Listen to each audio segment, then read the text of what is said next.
As-tu déjà entendu dire que le silence est ta plus grande arme, que le fait de ne rien dire te donne tout le pouvoir? Mais voici le retournement de situation. Et si ton silence ne jouait pas en ta faveur? Lorsque les émotions montent et que la communication se brise, l'instinct de se retirer dans le silence peut sembler être la seule option.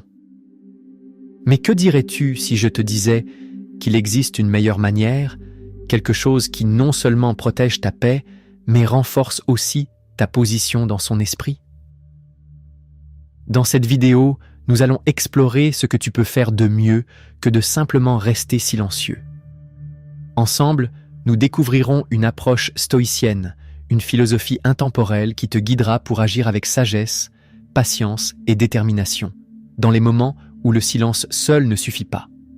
Reste avec nous, car cela pourrait bien changer la manière dont tu navigues dans tes relations pour toujours. C'est parti. Numéro 1. Ton silence élève son pouvoir.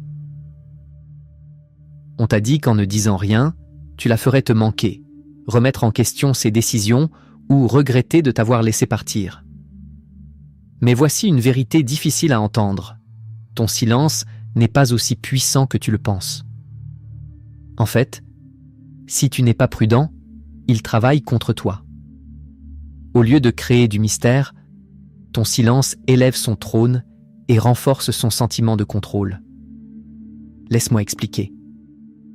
Lorsque tu te retires dans le silence, tu ne sembles pas indifférent ou détaché.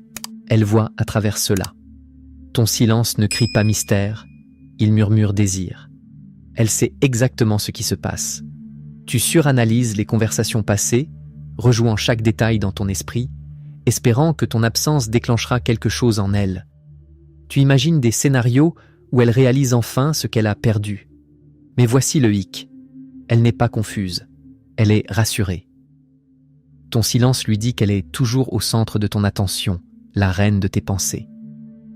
Chaque moment de silence que tu lui offres ne la fait pas descendre de son piédestal, il le polit. Elle est là, confortablement assise, assurée que ton silence n'est pas de l'indifférence, mais de l'obsession. Pendant que tu penses créer un vide qu'elle remarquera, elle le voit comme la preuve de son pouvoir. Ton silence lui dit clairement qu'elle contrôle la situation, tandis que toi, tu es dans l'incertitude. Mais changeons de perspective. Et si, au lieu du silence, tu choisissais quelque chose de plus fort? L'action? Comme le rappelle Marc Aurèle, l'empereur stoïcien, tu as pouvoir sur ton esprit, pas sur les événements extérieurs. Réalise cela et tu trouveras la force. Ton silence actuel est dirigé vers elle, pas vers toi, et c'est là que réside le problème. En restant silencieux et en espérant sa réaction, tu lui donnes tout le pouvoir sur ton état émotionnel. Le vrai pouvoir ne consiste pas à rester silencieux pour provoquer une réaction, mais à reprendre ton attention et à faire des pas significatifs en avant. Imagine cela. Au lieu de t'attarder dans le silence, tu canalises cette énergie en toi-même. Travaille sur ta forme physique, développe une compétence, connecte-toi avec des amis ou plonge dans un projet passionnant. Laisse tes actions, et non ton absence, parler pour toi. Quand elle te verra t'épanouir, véritablement et authentiquement, c'est là que le mystère deviendra réel. Pense au moment où tu t'es senti le plus attiré par quelqu'un. Ce n'était pas lorsqu'ils étaient assis tranquillement, attendant que tu les remarques, mais lorsque ces personnes vivaient pleinement, en toute confiance et sans s'excuser. Ils ne cherchaient pas à contrôler ta perception d'eux. Ils étaient trop occupés à bâtir leur propre royaume. C'est ce genre d'énergie que tu dois cultiver. Alors arrête de construire son trône avec ton silence. Arrête de la laisser gouverner tes émotions pendant que tu restes là, espérant qu'elle le remarque. Sois l'architecte de ta propre vie. Redirige ton énergie vers la croissance, l'indépendance et la force. Comme le stoïcisme nous enseigne, la seule chose que tu contrôles vraiment, c'est ton esprit, tes actions et ton attitude. 2. Le silence est un piège, pas une tactique. Au début, le silence peut sembler être un mouvement de puissance. Tu te dis que c'est ta manière de prendre le contrôle, de lui montrer que tu n'es pas affecté. Mais est-ce vraiment le cas?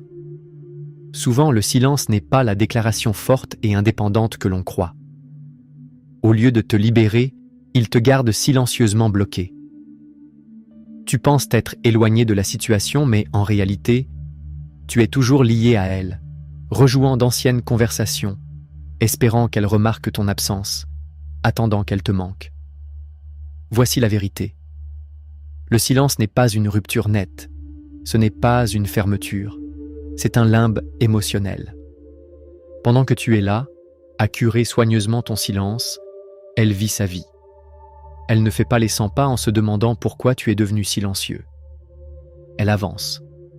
Pendant ce temps, ton silence devient une prison auto-imposée où chaque moment de silence devient un fil supplémentaire qui te lie à elle.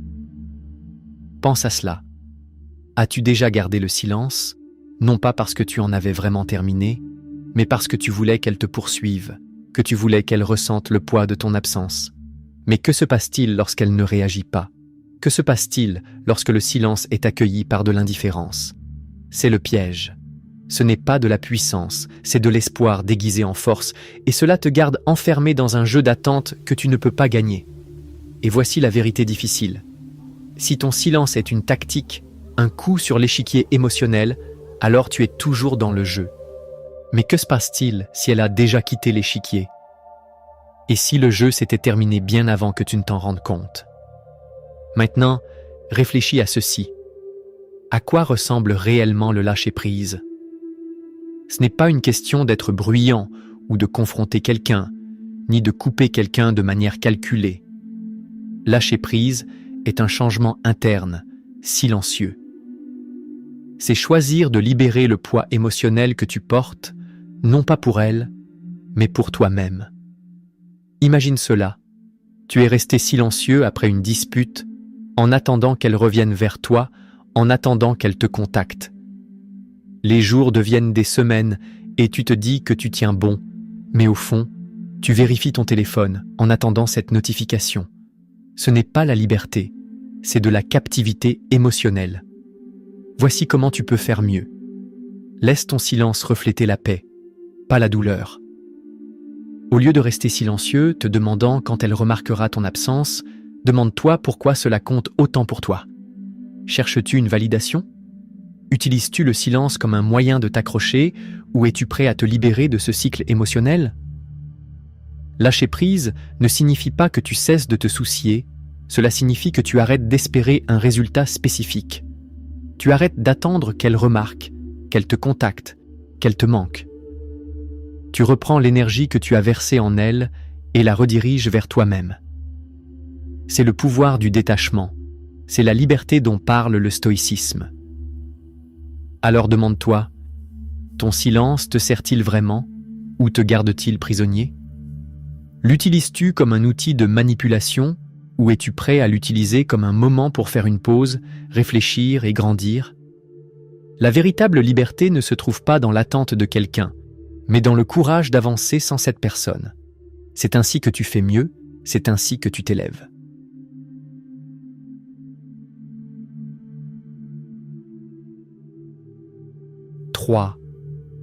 La plupart des hommes croient que le silence les épargne de la confrontation, pensant que c'est un bouclier contre le chaos émotionnel. Mais laisse-moi te poser cette question. Le silence te protège-t-il vraiment ou te laisse-t-il enchevêtrer dans des émotions non résolues et des « et si » sans fin? Le silence peut sembler être la voie facile, mais souvent, c'est la racine du tourment intérieur. L'alternative. Parle ta vérité, pas avec colère, ni avec désespoir, mais avec calme et clarté. Dire ta vérité n'est pas une explosion émotionnelle ou une façon d'évacuer tes frustrations. Ce n'est pas dire des choses simplement pour provoquer une réaction ou chercher de la validation. Au contraire, il s'agit d'exprimer calmement et sans excuse où tu en es, ancré dans le respect de soi et la raison. Par exemple, au lieu de l'ignorer lorsqu'elle se retire ou joue à des jeux, tu pourrais dire « Je ne suis pas intéressé par des relations où le respect n'est pas réciproque. Je te souhaite le meilleur, mais je vais de l'avant. » Ce n'est pas une supplique ou une tentative de changer son esprit. C'est une frontière, une ligne tracée non par rancune, mais par respect de soi. Remarque comment cela modifie la dynamique du pouvoir. Le silence laisse un vide qu'elle peut interpréter comme elle veut, mais la vérité ne laisse aucune place à l'incompréhension ou à la manipulation. Le silence te laisse souvent à la merci de son imagination. Pensera-t-elle que tu es indifférent ou que tu es faible? Pire encore, le silence ne te libère pas toujours. Au contraire, il peut créer une boucle d'émotions non résolues à l'intérieur de toi. En revanche, la vérité est inébranlable. Lorsque tu dis « cela ne me sert plus » ou « j'ai décidé d'aller de l'avant » et que tu le penses vraiment, tu es libéré. Tes mots deviennent ton armure. Clairs, inébranlables et impossibles à tordre. Pense à cela à travers le prisme du stoïcisme. Les stoïciens valorisaient la clarté et la rationalité, croyant que la force réside non pas dans l'évitement de l'inconfort, mais dans la confrontation avec lui avec raison. Marc Aurèle disait « Si ce n'est pas juste, ne le fais pas. Si ce n'est pas vrai, ne le dis pas. » Ta vérité est inconfortable, oui, mais elle est libératrice, et la liberté est la forme ultime de la force. J'espère que ce message t'a été utile. Si tu as aimé la vidéo, je te serai reconnaissant de laisser un j'aime et de t'abonner. Si tu te retrouves sans mots, écris simplement « Je pratique » pour montrer que tu fais partie de la minorité qui a suivi la vidéo jusqu'à la fin. Merci beaucoup pour ton attention et à la prochaine. Messenedea